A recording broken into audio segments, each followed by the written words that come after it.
Hello and welcome back to Hammond's Upholstery. It's a lovely day here today, a little bit overcast, so let's take a walk through the workshop and see what we've got going on.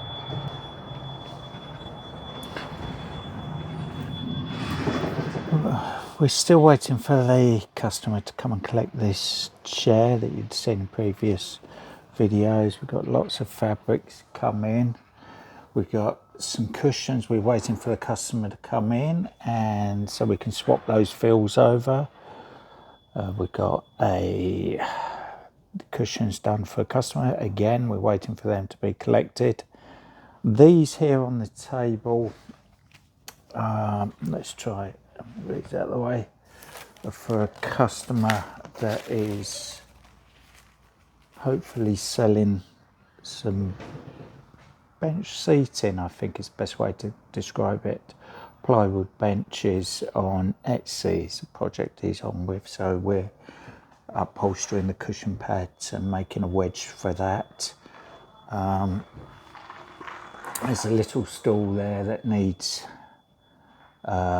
making and going to a customer, and this is what I think you may be interested in, a desk chair for a customer. As you can see, they purchased it believing it's leather, but it's not leather, it's fallen to bits. I've had it some time. So we are going to be recovering this for the customer. So this is the before shot, so to speak, and here's the fabric it's going to be in. So look at that. It's going to be interesting. Hopefully the fabric should be in stock with me very shortly, so in the meantime I can start ripping it up and see where we go from there. So this is going to be a nice little job. You can join me with this one whilst we rip it up, and then with the upholstering. We've also had a potential order for a poker table that you've not seen me do on here before, so I will definitely be doing that if the order is placed. We're just quoting for it at the moment for a club a little bit further south from us. I'll give you a rundown. It's going to be all black. It's going to have a black armrest, black base and a black centre cloth. So I'm just waiting for confirmation on that order.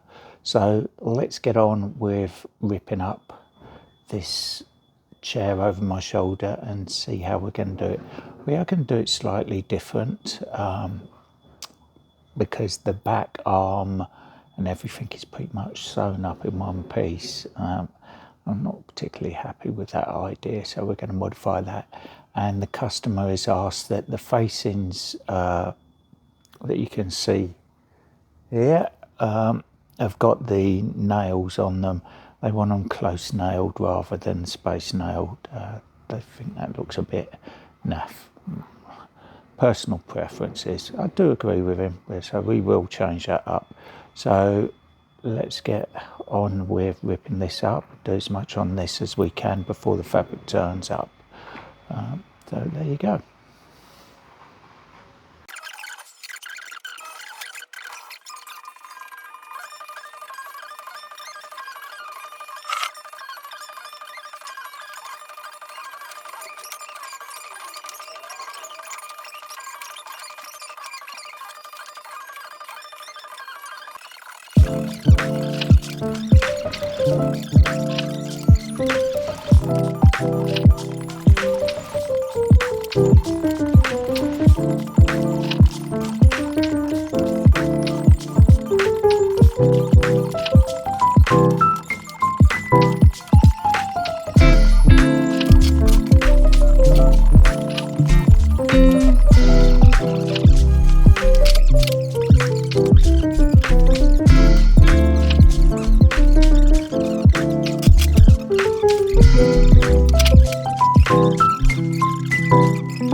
Well, I have to say that's a pretty hideous chair to rip up.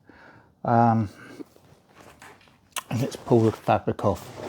This is all coming off in one part, so you can see how this particular manufacturer did it. So you have an inside back seat and two arms here.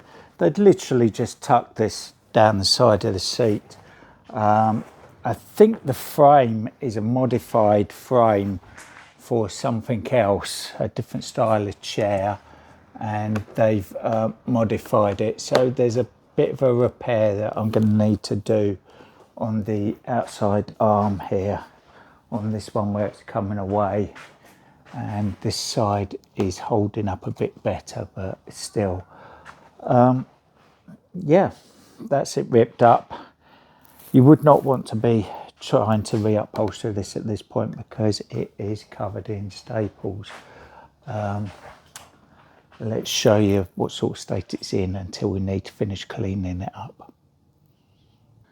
Right, I'm not sure if this is showing up on the picture, but you can see the state of the stapling. This is the infill that I think is to modify the shape of the frame. I think it had straight flat arms along it and then the back, and they've put this piece of timber in here so you get this curve. The seat would have originally come through this rail here and the same here on this edge, but they've put a bit of hardboard on here and this here is supporting it. So I'm going to clean it up and then make a decision whether I do it the same way, leave that as it is. I will probably bring the seat and the back through this rail here.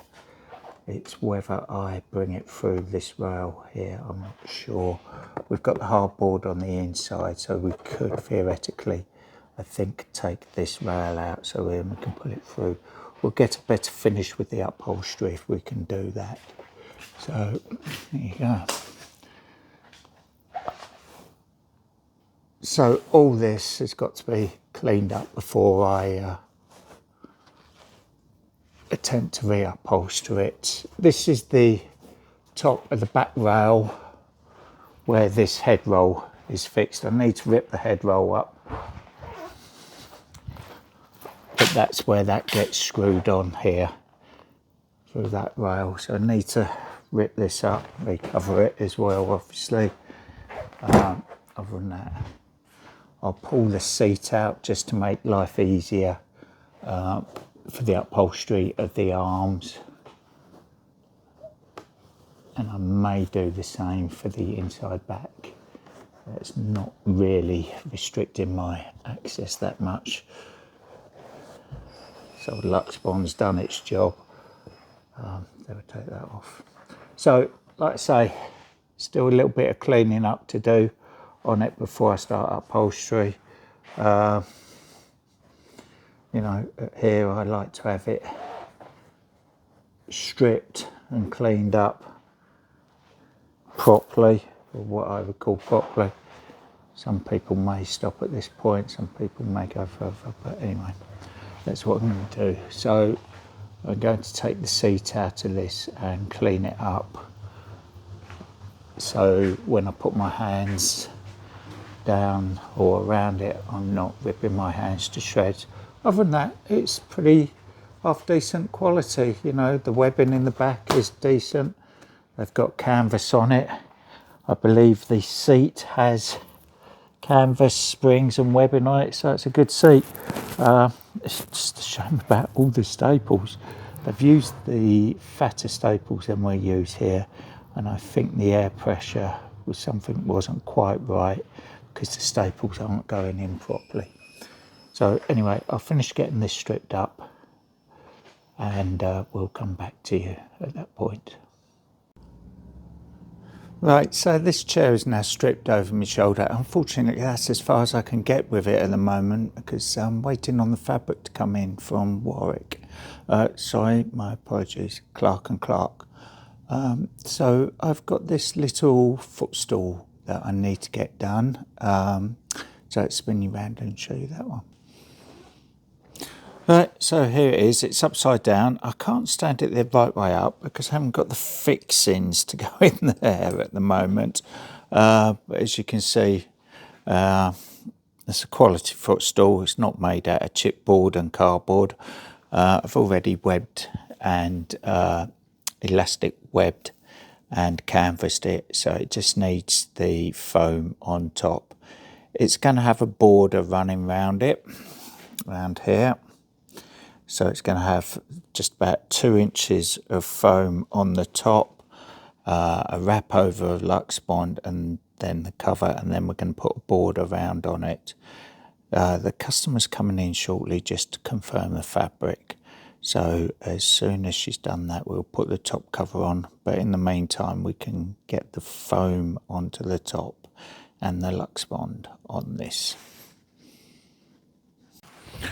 Right, so here we have the stool.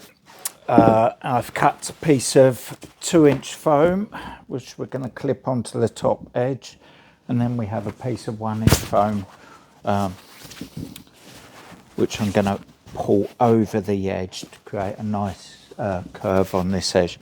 Very simple, minimal amount of foam needed. I'm just going to clip this onto the edge.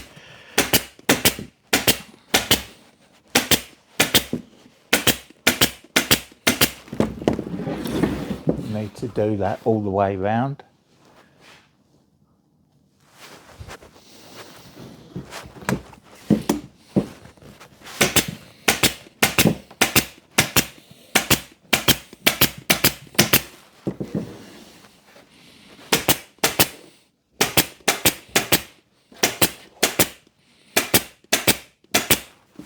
Could have just glued this on as well. I think that would have done the job just as well.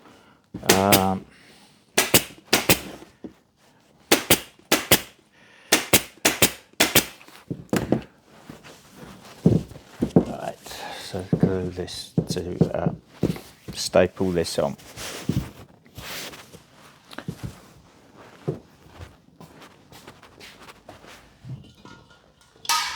I am going to put a bit of glue in the centre of this so that the 1-inch foam doesn't float.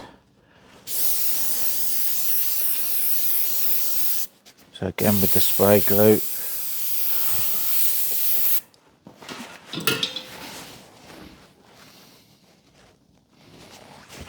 There we go. Sorry about that, just had a customer come through the door. So let's start stapling this. I'm going to start with the corners, pull the foam down and staple it about 1/2 inch from the top of the timber rail. Just about 3 or 4 staples on each corner to start with.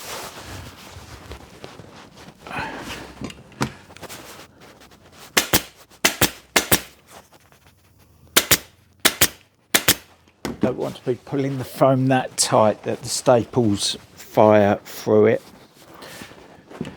but a lot of that is down to having the air pressure set on your compressor and the quality of the foam that you're using. So anyway, I'm trying to pull this over, so we've now got this effect going on like a pillow. Okay, so now I've pulled 4 corners. I just need to infill here, put enough tension to get it out clean.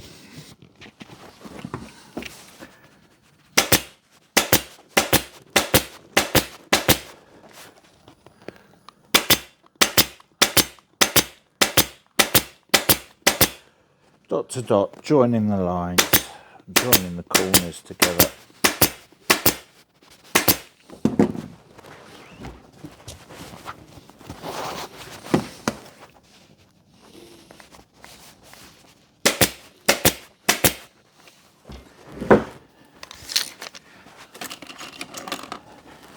You always run out of staples at the most inconvenient times.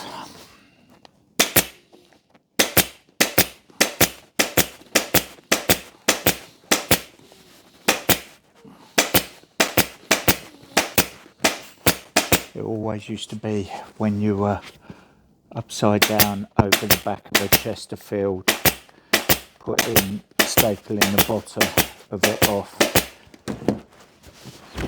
You would run out of staples. You soon learnt to check you had a full magazine before you committed yourself to doing that.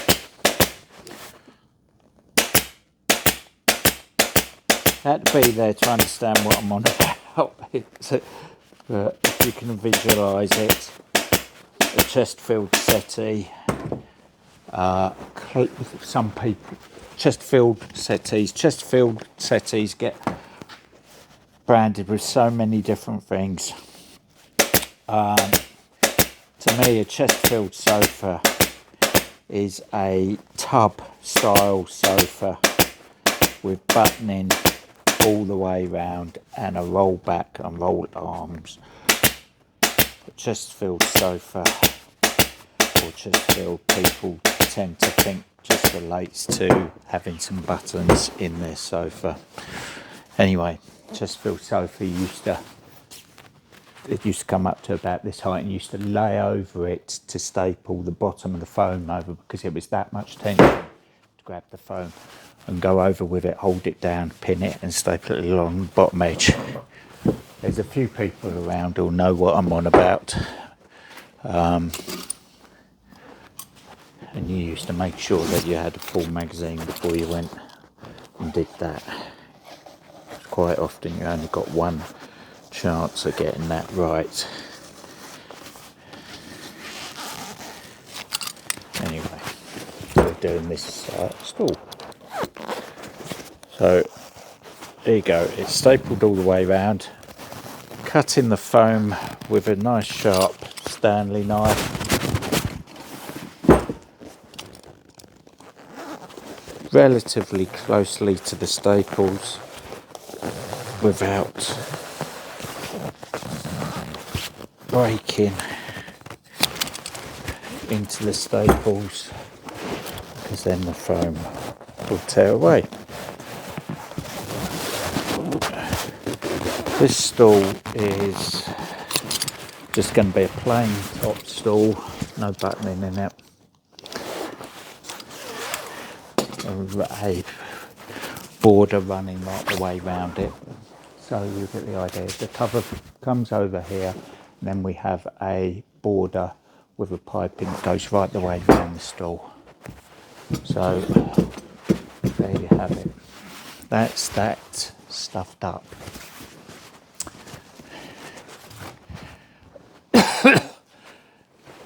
Now, the customer is excuse me, an old customer of mine. Done bits and pieces for her in the past. She came in and initially has chosen this quite drab wool fabric, which admittedly does sort of go with the legs, but she has left it to me, my discretion, to choose something else out of the rack if I think it would look better. She's got a very eclectic taste in the room. Nothing matches.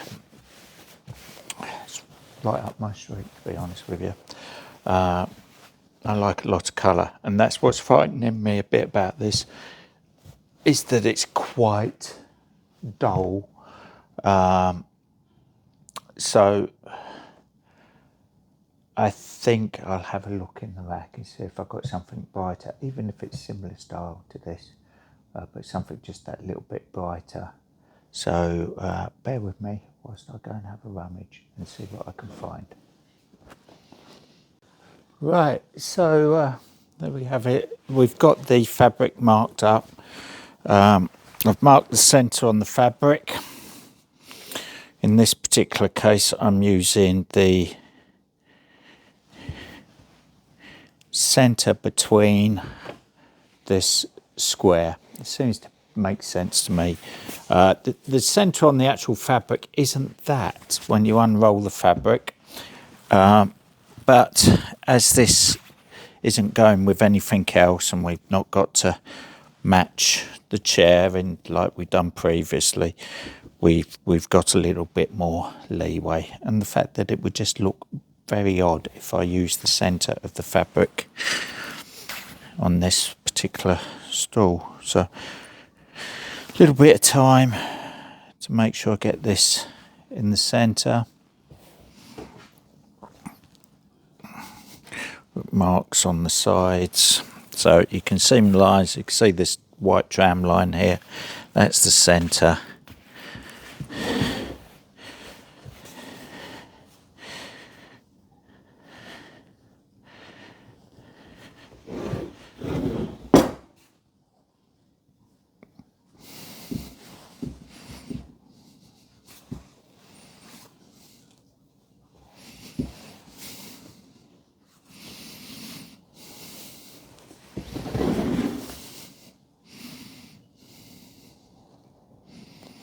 Okay, so whilst it's laid like that, I'm just going to put a staple on the side, not putting any real tension in it, just smoothing it out. We don't want to distort this line. Just ease that across, because I've got to keep the lines straight in two directions, horizontally and vertically, or whatever you want to call it. They need to be central.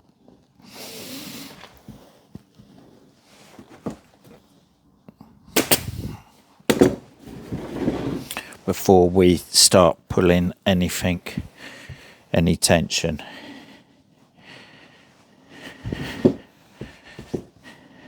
This fabric moves all over the place.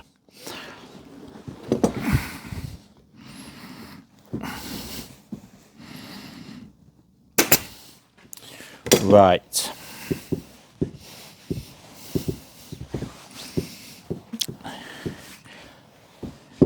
So we can start with the corners. We're going to pull the corners down, and then we're simply going to infill it. So I'm pulling from the centre out through this corner. So we've got even amount of fabric on each side. Just easing it with my hand. We're going to put two staples around there, one on each side. Go to the opposite corner now. Same again, smoothing the fabric down to keep the fabric equal on each side. So we've got equal pleats, as this is a wrap over top.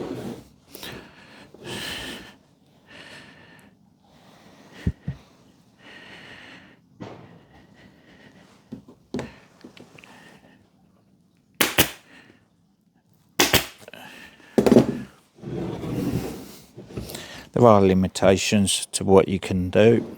It is a fabric at the end of the day, but there's an acceptable level.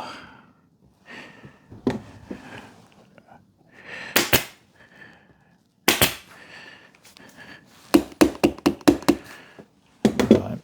So that's that pulled over on the four corners. So we're now going to start with the pleats on each side. Again, it's the fabric. If I've pulled it right here, it lays into position on its own without hardly any input from myself. There you go, two equal pleats.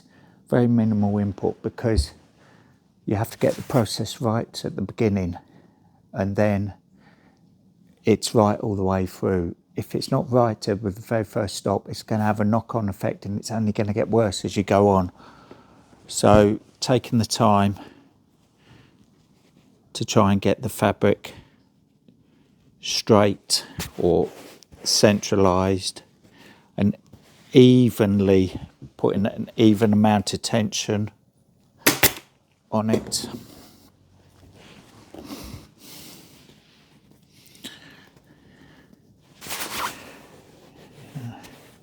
It's not completely loose. There is some tension in it.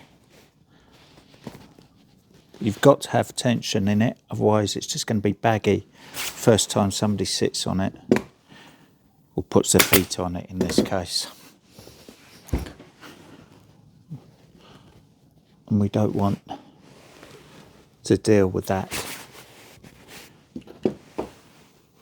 But it's an even, or trying to keep the tension even between it. And you can see that by the length of the pleats on the corner, especially with this, you can see it by the stripe, whether it's got a nice curve in it, or whether it's wobbly or looks uneven, or the stripes are in different places on the edges. And if it's not, you need to stop at that point, see what's going on, check to see if it's something that you've done that needs to be altered, or whether it's literally, in some cases, the weave on the fabric is thrown out. Hopefully it's not the weave on the fabric, because not that much you can do about that except for trying to pull it and adjust it to get that right. Because with stripes, it's easy for the customer to go, why is that not straight? Why is that different to that side? We don't want customers doing that. So it's pretty much done on all four corners. See that there, nice even pleats. Okay, now see here, we've got this slight divot in the line here. That's because it's pulled tight to this side, and in the centre. We now, when we finish the rest of it off, we just pull it tight and create a nice even curve there on all four sides.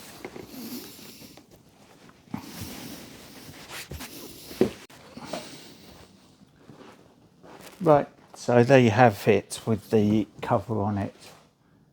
Nice and square, the lines come over the side and line up. We've got a nice even curves on all four sides. You see that better with the white there. We've got the nice even pleats on each corner. Right, next step, we're going to do a border. We're going to do a piped border along here, so it's going to have a piece of piping and then the border on it. We are going to match the border on the two long sides. Okay, the two long sides. Because of the orientation of the fabric, matching it on the side here would involve us putting joins on each corner, and I don't really want to do that, so we're going to match it on the long sides, but going this side from this corner round, that corner round, so there'll be a joint on each one of these corners. So we've got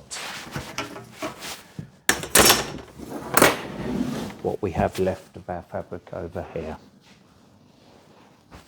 So we'll cut the borders first and then we'll cut the piping.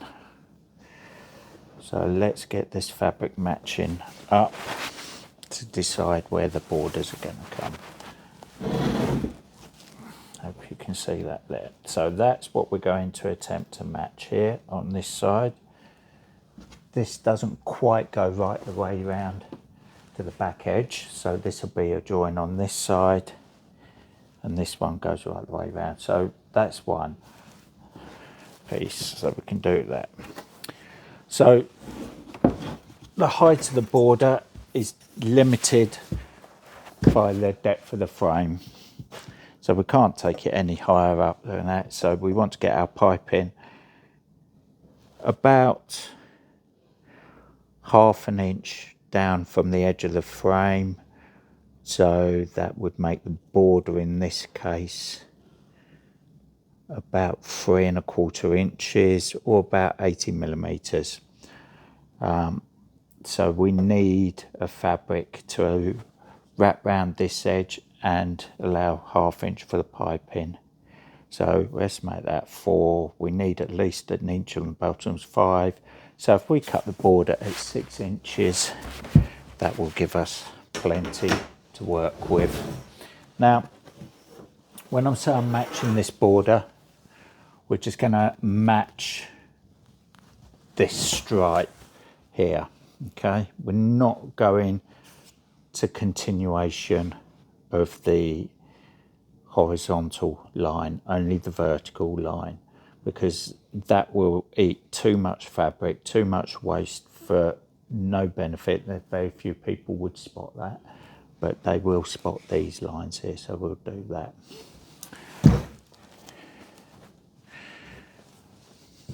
So we just need to cut this. Hopefully there's 12 inches here. Oh, our misses. And we can just split that. Right, so it is over 12 inches, so we'll just split this.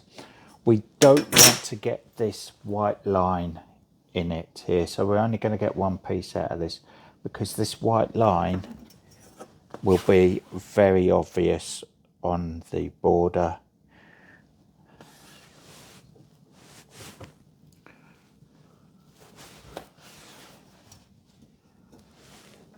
So unfortunately we won't get both pieces out of this because of that white line.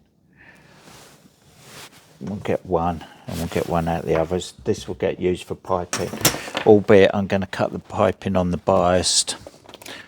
I'll explain that to you when I get to you, if you haven't watched other videos where I've mentioned it.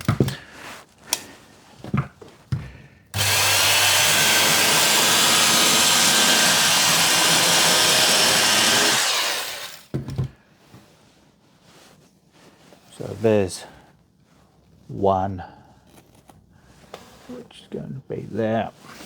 Let's get the other piece. This will just sling that over there.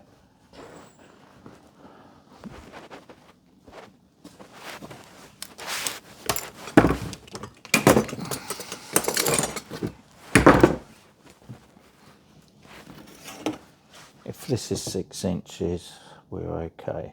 It's not quite 6 inches, so I'm going to have to cut past this white line, unfortunately. Like I said, we don't want it.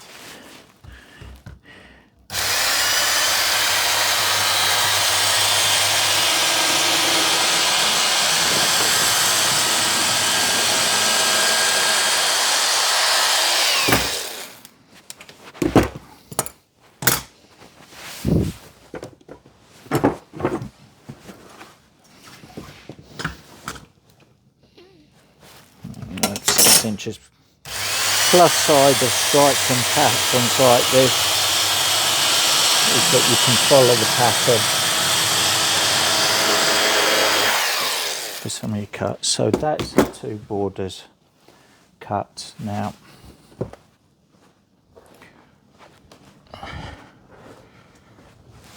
we've got a couple of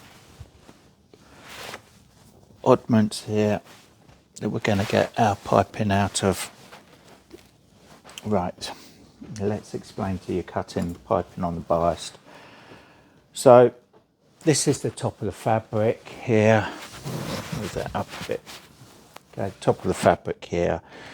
A lot of people cut their fabric just along the width. So this is the width of the fabric. They were cut instinctually, just strips of the fabric like this. With some fabrics, possibly not this one, the piping does not want to be very flexible. It doesn't mould round shapes. It's difficult to get curves in it without it going in steps because of the weft and waft of the fabric makeup of the fabric. But if we cut the fabric on the biased, so an angle, the fabric lays a lot better. It will curve a lot easier. So that's what I'm going to do with this piece here. It's only a small stool, so we don't really need that much of it. But so we're cutting it on the bias here. It gives a nice effect to the piping as well. Some people like. Downside, the stripe is not going to match.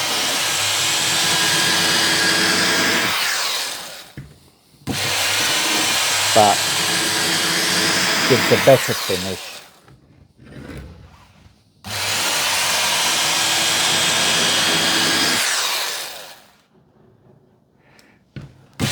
One more bit measure. That should be enough piping. So I'll sew the piping up, sew the borders up, and we'll come back to you when we're ready to put the borders on. Then the job's pretty much done. We've just got to put the bottom on and the legs, which I need to get some T-nuts for to fix them. I will show you the T-nuts. I can show you them now. I've shown you previously. This is basically a T-nut in the end here. It needs to go on the underside of the stool, on the top of the wood. So when this screws in, the T-nut gets drawn up and it clamps this leg on, and the T-nut has got barbs on it that stay into the wood. I will show you them in better detail. So I'll just get this border sewn up and we'll be back to you with that. Okay, so back with this. I've sewn the piping up now on the bias. There's more than enough for this to do the job. I'm going to put the join in the piping on the sides. So we'll start on the side. We've already established the height that we're going to have this piping at 80mm or 3 1/4 inches in imperial. So let's start with the piping. We need to get this piping attached, and then in this particular case, then I'm going to run round with the border itself, because we want to line up the border with the stripe on the side. So as I'm going, I'm just using this adjustable T-square to make sure that we're getting the, to put a couple of staples in it. We'll start with the corners and work our way around till we get back to where we've begun.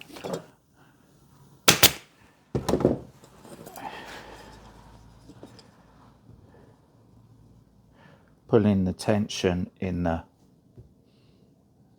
piping.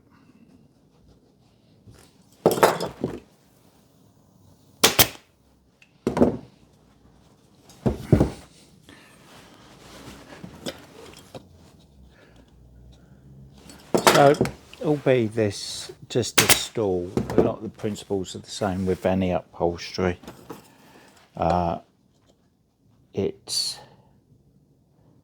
You've got to have a good base to start with,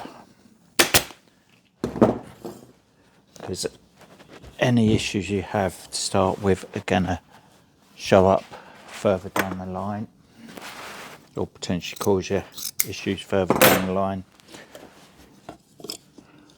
So there you go. Right, this is the third side.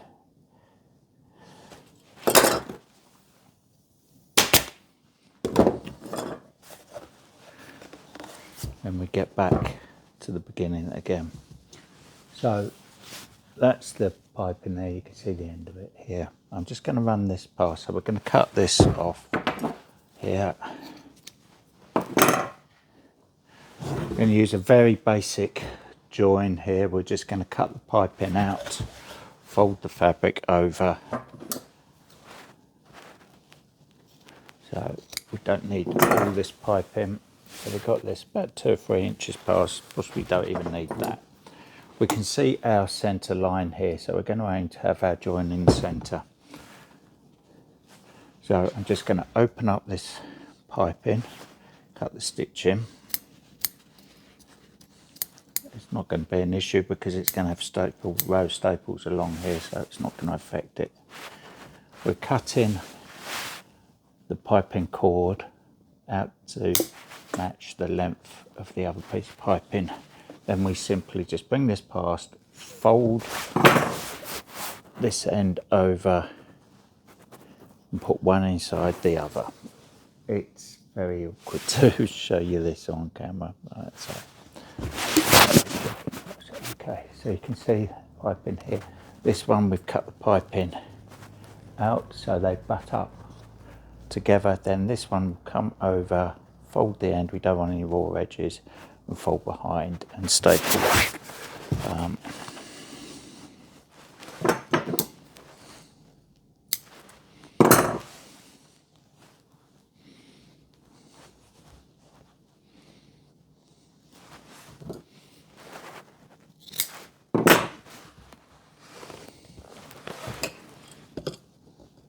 Making sure that we're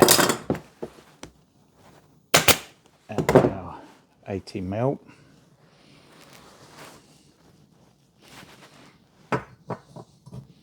We want about 1/2 inch, 3/4 of an inch to fold under.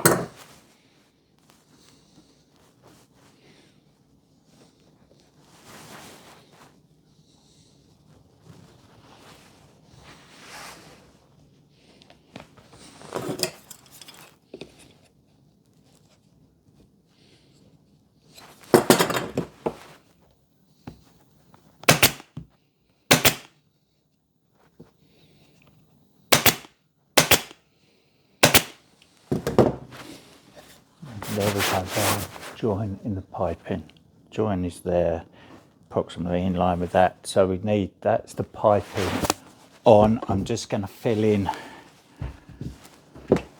because we've only got staples on the corners, I'm just going to fill in a little bit so the piping doesn't move.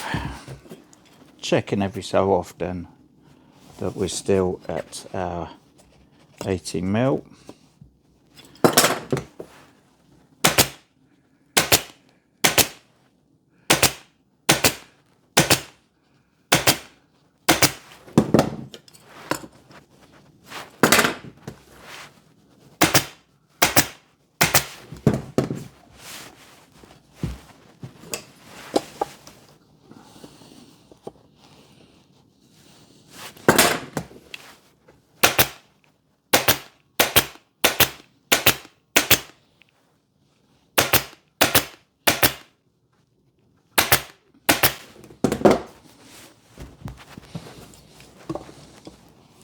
There are lots of ways to do this.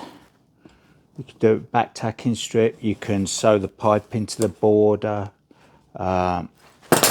which I don't really want to do on this one because of pattern matching and the joins want to be on the corners. And this fabric's got a fair bit of stretch in it, so it's difficult to sew it all up together, get it on tight and clean without it moving. Right, that's our piping on. I'll start with this long edge. So we're going to match the stripe here at this edge. As you can see, we've got plenty to go to that corner, plenty to go to this corner, but we're going to put joins on just the two corners. Okay, so this one needs to go to here. This is going to have a join on this side, and this one's going to have a join on this side. So you can see the pattern matches there. So we'll start off at that point, turn the fabric over, line it up, put a couple of staples in there. Right, we're going to pull the fabric, try not to pull it that tight that nothing lines up anymore, to this end.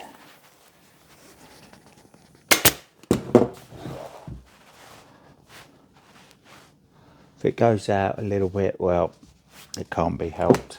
You know, like I said before, this is upholstery, it's not on steel where we've got something that's not going to move.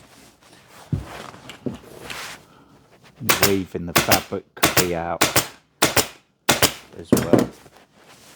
So this side's got to go to this corner, and this corner is going to overlap the other piece of fabric. That makes sense. So I'm going to fold this one back. So this one I'm going to fold back on this corner because it's going to overlap on this corner. This side will be done the same when we get to that side. So let's cut off some of the excess, fold that back nicely onto that corner. It's just about 3 or 4 mil away from the actual edge of that corner, because if you put it right on the corner it could flap up, so we have it just back a little bit so it's not going to get rubbed. So now I'm going to use some cardboard back tacking strip. You've seen me use this before, vulcanized cardboard back tacking strip. Gives us a nice crisp edge.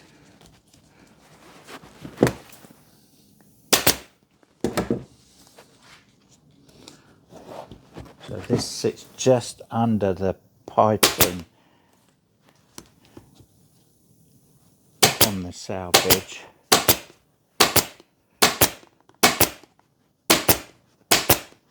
I'll show you in a second.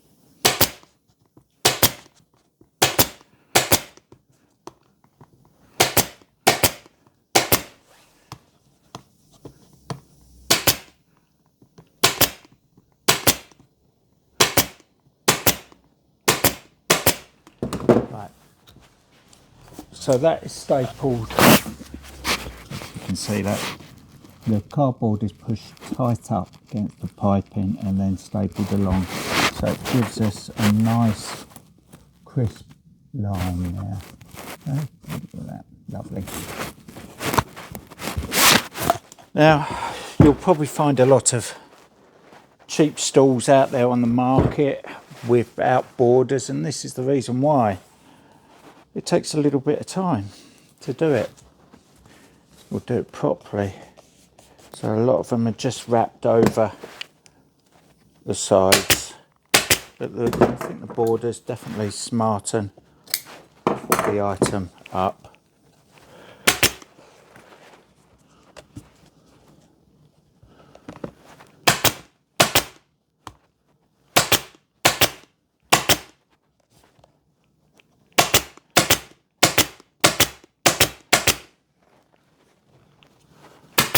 I'm going to run out of staples any second now, I think. Let's have a look. How close do you think I am? Look at that. Not a bad guess. I had a feeling I was going to run out. About 5 or 6 in there. New mag to go in. Right. That's one side. So now we do the same with the other side. Matching the stripe up again. That's got to go right to that edge. Let's move it across one if we can. That's better. We've got plenty of fabric around there. Again, starting with the side, get this centre line matched up.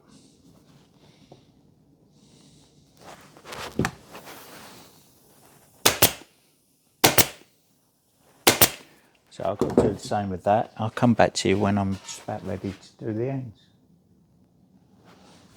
Right, so piping round from this side, right the way round. This is where the join is here. We're just going to take this paper cord round the edge so we get a nice crisp finish.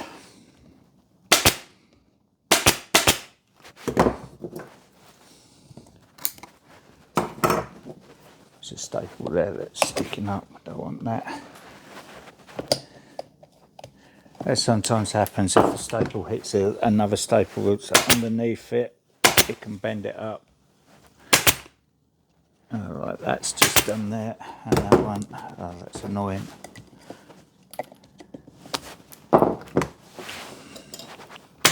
There you go. Right.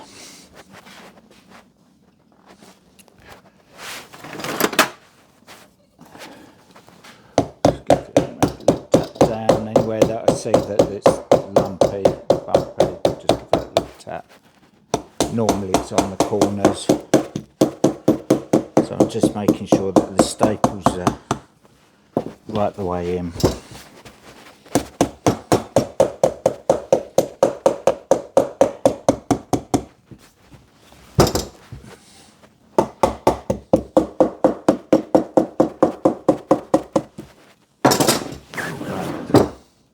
So that's the side cover on. I'm just going to get us a strip of 1/2 inch foam to run along here, and then we should be ready to pull it over.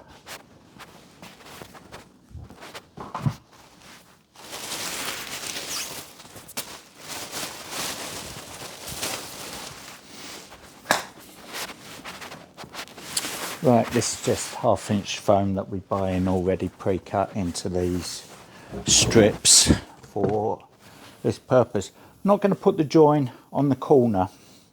If we put the join on the corner, it could open up and so on. So we're just going to bring the foam round the side. Just clip that along the top of our cardboard pack tacking strip. Staples every inch, I suppose. We want to put enough in there that when we pull the fabric over, it doesn't drag the foam away from that edge, which in itself can create lumps.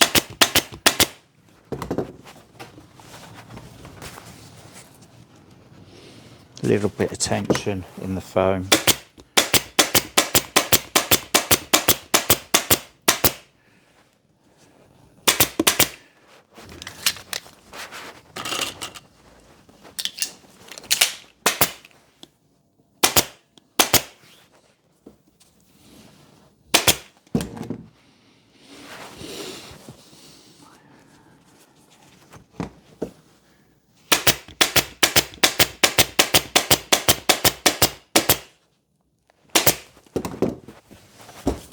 Right,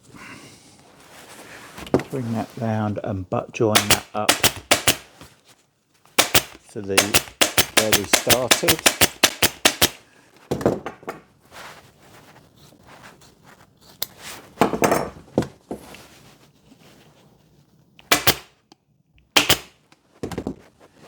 Okay, let's start folding it over.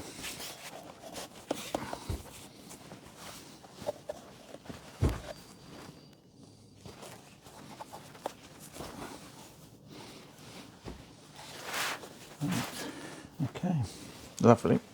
So as that pulled over, we're going to start with the centre line. Again, we want to keep this line central. So we've already marked it previously, but I can see anyway, just by looking at it, if I pulled it straight or not.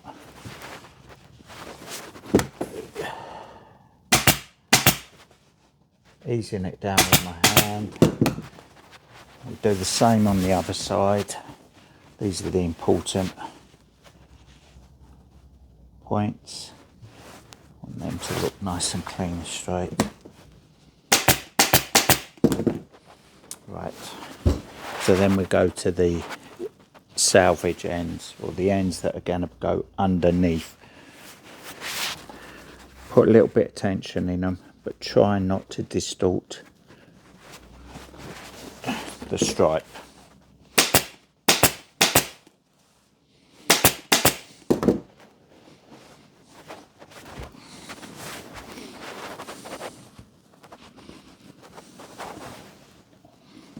Okay, so you get the idea. Need to fill that in, go right the way round. I'll pop back when that's done.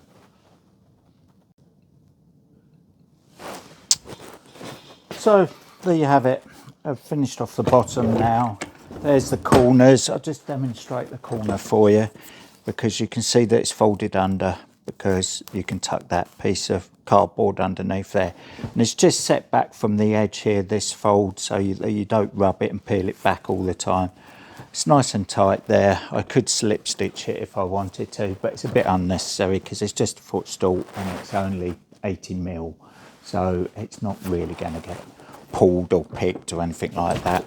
So as you can see, we've got the lines nicely matching on the two long sides, and then we have the short sides with the joint in the piping here, which you can just about see, I suppose. But other than that, the stool's done with its legs on, nice tapered square antique oak legs with a brass square cup caster on them. So I think the customer's going to be very happy with that. She wanted a bit of a surprise, and she was happy to leave me to choose the fabric if I wasn't sure about the one that she'd chosen. And I think that looks a lot smarter, personally. So it's properly upholstered. What can I say? The quality speaks for itself.